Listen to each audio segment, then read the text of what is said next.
Upon delivery of our Model Y, I got to drive it home to the garage where Zach determined it had to stay until we drove it to Allset for PPF. We even went to a car meet during this time, and Zach wouldn't let me drive the car to it. It was a rough 2 weeks, especially since I was still driving an ICE car at the time. Finally, the day has arrived, and it's time to PPF the car. But what is PPF, and why do we need it? PPF is a film that protects your car against the harsh rays of the sun, minor scratches, and minor dings. It is a strong film that can be used to protect just the front end of the car, which is what we did, or the entire car. You can also get colored or matte PPF so that your car stands out. In our area, there are a lot of Teslas, and seeing the same cars in the same few colors can get boring. Colored PPF is a great way to stand out, or at least have more color options. Prior to having Teslas, we did not PPF our cars, and we got a lot of rock chips in those cars. And upon getting our Model 3, we did get PPF from another company, and over the years, you can see the dings even in the PPF that could be replaced at this point in our original Tesla. As with anything, technology improves, and PPF now has self-healing properties. Minor dings and scratches to the PPF that Allset put on our Model Y will heal itself while sitting in the sun or exposed to heat. So it would be interesting to see how the Model Y's PPF holds up in comparison to the Model 3. The PPF on the Model 3 is now nearly 6 years old.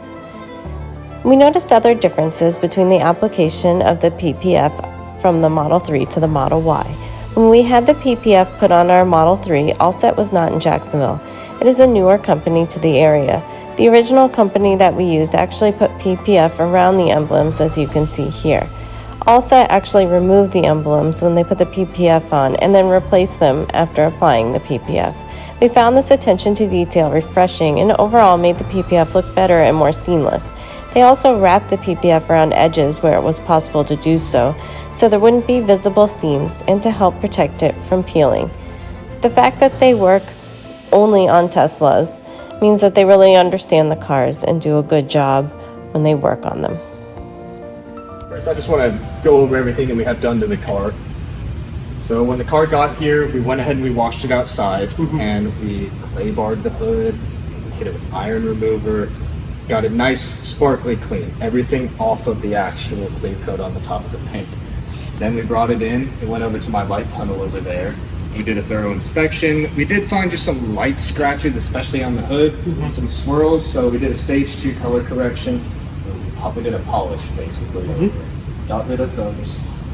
At that point, we then installed your paint protection film on your high impact areas, your hood, your bumper, both front fenders, both headlights, fog lights, covered your mirror caps, as well as a luggage strip in the rear. Now, let's talk about what to expect now on pickup day here. So while we've installed everything, we've trimmed, everything's looking awesome right now, we're not quite out of the woods yet. I need to see you one more time. And the reason being is there is still a layer of moisture underneath this film. It needs to evaporate. It's not done curing. And so I ask every customer that gets paint protection film to do is come and see me after at least 2 weeks have passed. At that point, my film has baked and shrunk. It's sitting where it needs to sit. And then I like to go over with a fine-tooth comb and just any trimming or any popping I need to do, just make sure it's ready for you for the lifetime of the vehicle. Now, if you notice anything starting to go wrong with it or anything like that, just make a note of it. You notice any bubbles or anything, as tempting as it may be, leave them alone.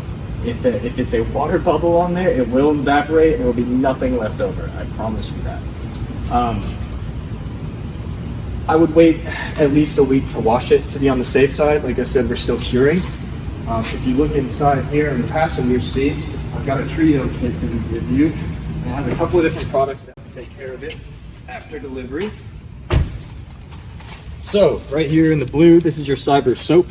This is a pH balanced car wash soap, and they put ceramic infused into it. It's going to give you some nice hydrophobic qualities when you're done with the wash. Over here on the left, this is your Cyber Seal, interior protectant, pretty self-explanatory. Spray, wipe, helps lock into your seats and anything leather or Alcantara in the car. And then Cyber Slick, the purple stuff in the middle here, that's your ceramic top coat or a detail spray. So you see some smudges on there, fingerprints, or in between washes, you need to do some spot washing, use this stuff right now. The PPF and the spot wash came in clutch when we were driving through Skyline Drive on our road trip and they were repaving the road. There was little pieces of tar that got all over the car and Zach was able to wipe it right off the PPF with the spot wash. Safety is microfibers.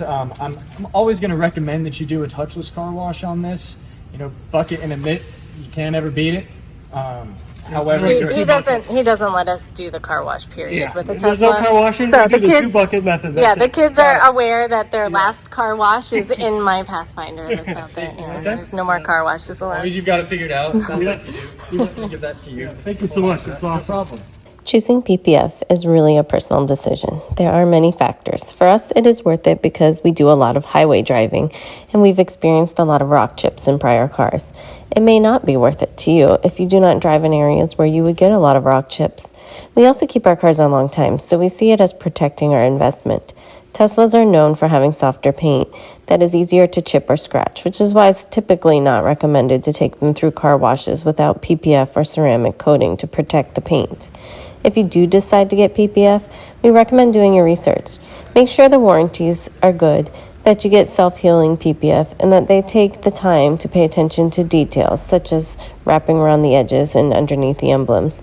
We will include a referral code for a discount in this video's description if you live in the Jacksonville or Orlando area of Florida and you want to get quoted. We highly recommend their work.